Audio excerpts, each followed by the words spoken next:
Another resort season, which typically lasts until the end of October, has ended in Russian-occupied Crimea. According to experts, the peninsula has become a vacation spot for low-income Russians and Russian military personnel.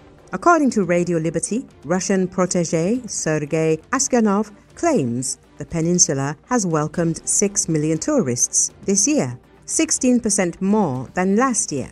However, tourism experts are skeptical of these figures, citing outdated infrastructure, unrenovated hotels, and declining service.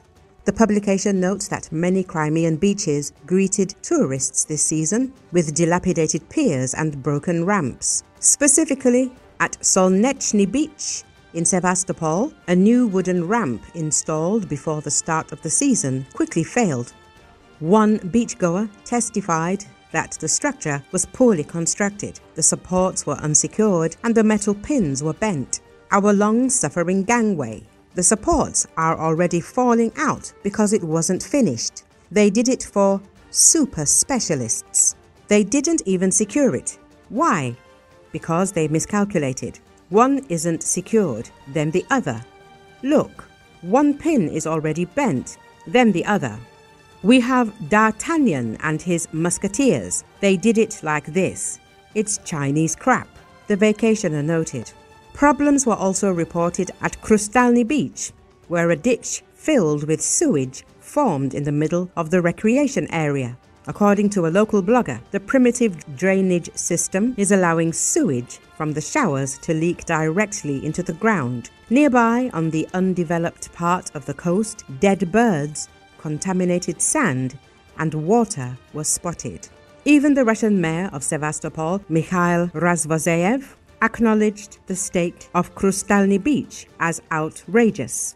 He stated that promises to create a model city beach had not been fulfilled, calling the situation a disorder. As a reminder, the unusually hot and dry July in Crimea resulted in the massive river drying up, particularly on the southern coast. According to a local historian from Sudak, the Suk-Su River, the longest on the southern coast of the Autonomous Republic of Crimea, dried up. Even municipal runoff couldn't save the body of water.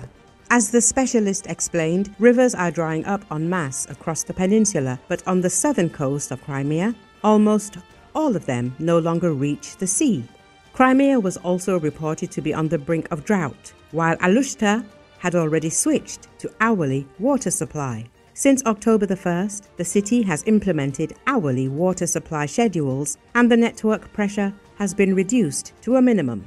Experts estimate that if precipitation does not improve the situation by the end of December, Crimea could face another major water crisis, the first since 2020.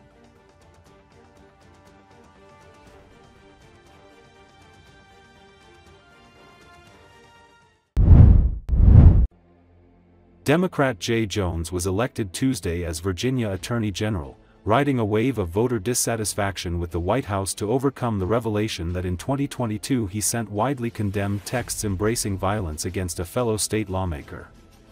According to Associated Press, the former Virginia delegate defeated Republican incumbent Attorney General Jason Mears weeks after it emerged that Jones had texted a fellow delegate suggesting the then House Speaker should get 2 bullets to the head. Jones apologized for the private messages both in statements and at a debate in October. At the end of the day, this election has never been about me or my opponent, Jones said at a campaign party. It has always been about every single one of us and the future of Virginia. Jones' victory amid the controversy could signal trouble for Republicans heading into next year's midterm elections. He weathered the storm in part by working to shift the debate away from his character and toward President Trump's administration.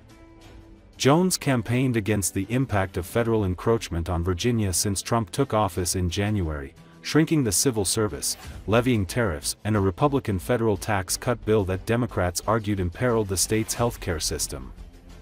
The win could soon add Virginia to the roster of Democratic-led states legally challenging actions taken by Trump.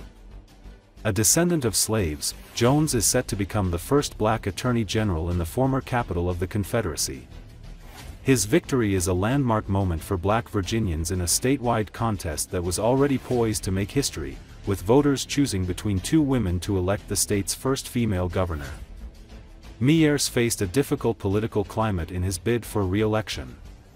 Ever since Democrat Jimmy Carter won the White House in 1976, every time a new president has been elected, Virginia has voted in a governor the following year from the opposite party.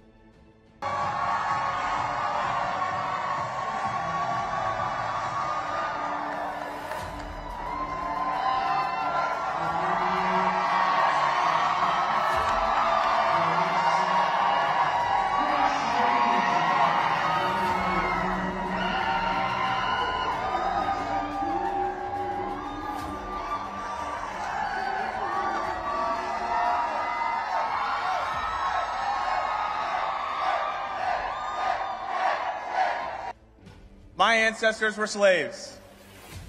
My grandfather was a civil rights pioneer who braved Jim Crow. My father, my mother, my uncles, my aunts endured segregation, all so that I could stand here before you today. My father was one of the first to integrate classrooms in Norfolk, Virginia. Even as the Attorney General of Virginia tried to shut those same schools down. I know that I walk in the footsteps of those generations before me who fought and bled to guarantee the freedoms that we have in this democracy right now.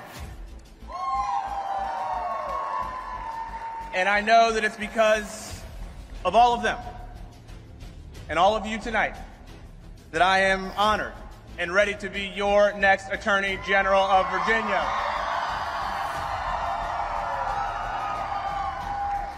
The first black person bestowed with this awesome responsibility in the history of this Commonwealth. Now, you all know this was a hard-fought campaign. But at the end of the day, this election has never been about me or my opponent. It has always been about every single one of us and the future of Virginia. And this election, this victory, is for you. And for every Virginian who is lying awake right now, not because they're following along with these election returns, but because they're worried about their future, for themselves and for families just like mine. We have big fights ahead of us. Our Commonwealth and our country will continue to be tested. But tonight I make this pledge to every single Virginian. I will never, ever stop fighting for you. I will defend the rights of every single Virginian. But tonight we send a loud message to them and to every single person across this country. Virginia belongs to the people. Together we stand firm against the people who would take us backward. We will use tonight as a springboard to reject the politics of divisiveness and division. And we will build a brighter future for every single Virginian.